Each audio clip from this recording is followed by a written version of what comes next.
Ves, dixenxe que non estaba, ímonos. Xa non me non eras. Menos mal, imos falar comigo. Hola Ángel, vamos buscándote todo o día. Estás aquí fora. Podemos facerche unhas preguntas de literatura? Por suposto, rapaz. Encántame a literatura, sobre todo a xeración das festas minervais. Ah, sí. E logo, cal é o teu autor favorito? Pois se tivera que elexir un, diríache Méndez Ferrín. Que che parece se nos contas algo sobre a súa obra? Perfecto, imos aló. Caramba, que escuro está este corredor, que medo, que tenebroso.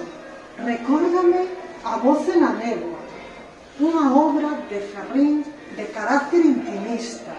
Nela vemos un Ferrín moi angustiado e tremendamente existencial. Si, a verdade é que dame un pouco de medo. Mellor imos fora. Aquí estáse moito mellor. Encántame respirar aire fresco e ver as árbores do exterior. Árbores, claro. Ferrín ten unha obra titulada Con pólvora e magnolias. Unha obra reivindicativa e nacionalista. Daí o de pólvora. E por outra parte, intimista.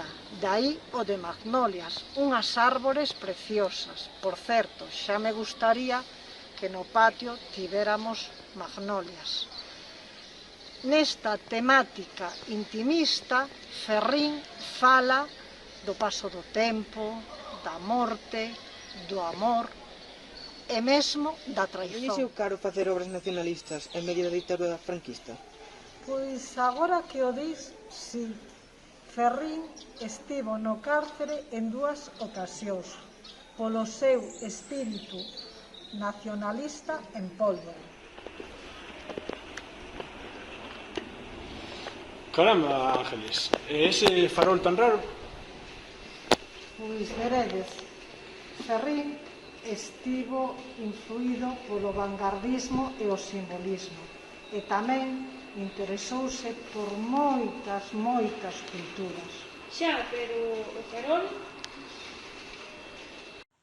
O farol ten relación co mago Merlín, a maxia do mago Merlín, un dos famosos personaxes da súa obra Bretaña.